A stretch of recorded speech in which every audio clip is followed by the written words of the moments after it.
Ladies and gentlemen, welcome back to the workshop. It is... Is he allowed to say that? Legally?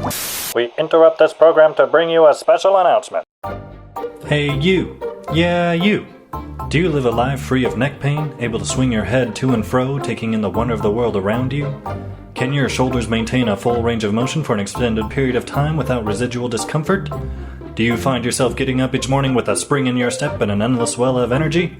Are you tired of your good-paying and self-fulfilling job? Do you find yourself with lots and lots and lots and lots and lots and lots of free time to spare? Is your inner creative spirit racked with insatiable boredom? Do you have healthy amounts of self-confidence and motivation to the point of delusions of grandeur? Then we have a solution for you. Introducing hand filing.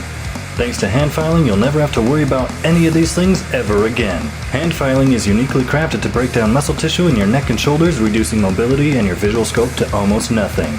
In no time at all, your muscle structure will be completely shut down, rendering you completely immobile, with sensations ranging from extreme to unbearable discomfort. And don't you fret, these feelings will last long into the next day, and the day after that, and the day after that, and the day after that. And after days of consistent hand filing, each morning will bring reduced amounts of energy, mental fortitude, and a general will to live. Hand filing has the incredible capability to dampen creative spirits and completely dissolve artistic willpower. Those endless hours of hand filing will not only drive you to the point of mind-numbing insanity, but the long exposure to a hot metal particle-filled environment can also cause irreparable damage to your lungs and your body's ability to regulate its own internal temperature. Common side effects include burning and cramping sensation in your hands, your hand files appearing in place of all your everyday items, and increased proclivity to madness. Your body will also lose profound amounts of sweat and tears, but don't worry, most people drink too much water anyways. Repeated hand filing can have lifelong benefits like arthritis, carpal tunnel, limited mobility, and untimely death from painful boredom. Don't miss this humbling opportunity to draw near to your inner traumatized toddler that never recovered from being forgotten in the cereal aisle of the grocery store. Need time to think about it? That's okay. Hand filing is an eternal process that will be around for years and years. Try hand filing today. Unlimited time offer. Offer does not expire nor exist. Please do not contact us or anyone for that matter if you have the desire to hand file. Please don't hand file your projects. Don't do it, really. If you or anyone you know has hand filed before, please reach out to your nearest mental health doctor as soon as possible. So, I caved. I went out and I got me this sander, and I'm kind of disappointed because I wanted to prove to myself that I could do it all with hand filing, but I was having a couple issues with that. For one, and I think it's totally user error, I have no idea how to hand file, but the hand files were just not cutting like they did early on in the project. I don't know if they wore down or if I started doing something wrong. I don't know. And I knew it was going to be a long and grueling process. I was prepared for that, but they just were not working. Also, I know I'm going to be able to use this for other projects in the workshop, so for me, it was a good price and a good deal, and I'm going to be able to use it for a lot of different things. So, contrary to this sander being right here, I don't think I'm going to continue grinding on the knife at this time. I think I'm going to go on to probably what I am most nervous about. Heat treating. Heat treating is a deep, dark, mysterious thing to me. I have no idea. Okay, I have a little bit of an idea of what it involves. I know you gotta get the steel hot enough to lose magnetism, and then you gotta quench it in oil, and then you gotta temper it. But other than that, I am lost. And I don't really have the setup for it. So we're gonna try and figure something out. Alright, part of the reason I want to move on to heat treating right now is because despite being very difficult, I have actually made some good progress with hand filing, and the knife is getting fairly thin in some places. And during the heat treating process, it produces a layer of scale on the knife that has to be ground away. And there's also the possibility of the blade warping. The thinner it is, the higher chance it has of bending, because reasons, I don't know.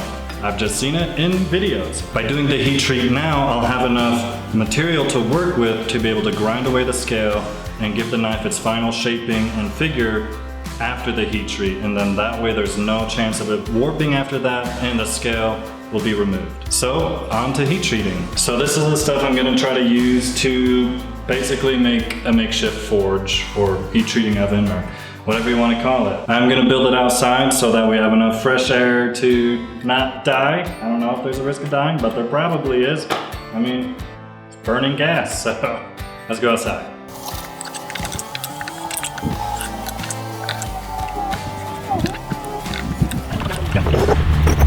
Okay, well, sorry about the noise. Hopefully you can still hear me. This is it. This is what I came up with. Bunch of fire bricks, and I've got a brick in the back for the back covering and a brick in the front for the front covering, and we're gonna give it a test, see if it gets hot.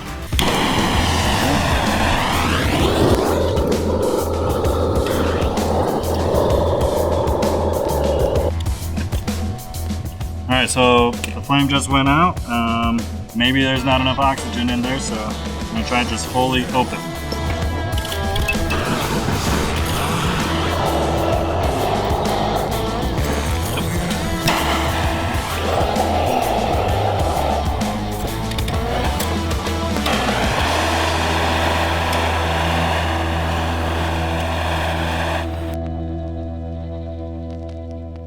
So it turns out maybe my problem wasn't the airflow, but the fact that these don't like to be used in any orientation other than upright. You know what I haven't tried though is just turning these on, standing them up, and seeing if they'll heat up the knife.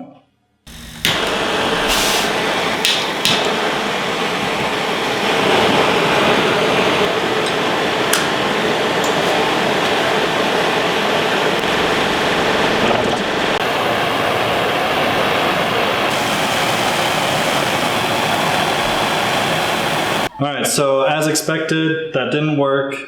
We did get it pretty hot. We saw the temper colors going through the blade. When we turned off the lights, we could see a little bit of glow, but I know it's just not there. We gotta be able to get the whole blade glowing red hot. I don't know where exactly to go from here, but I'm gonna think on it and I'll get back to you.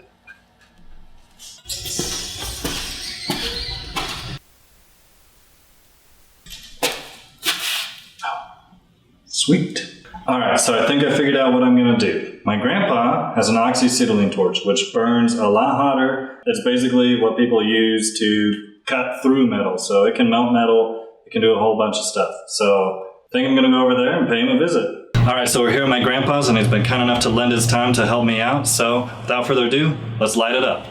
Literally.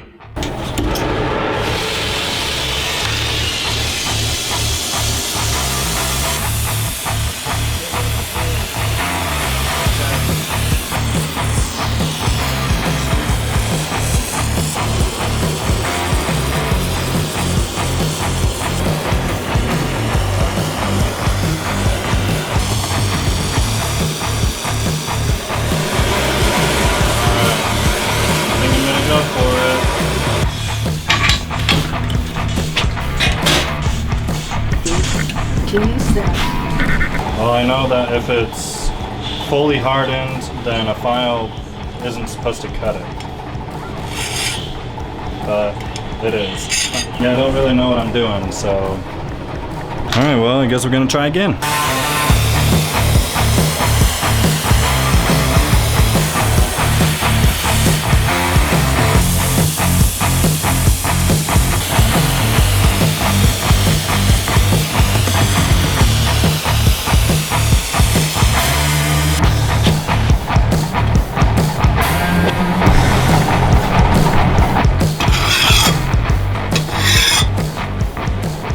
I don't know. This stuff sounded made there. Oh, it's hard.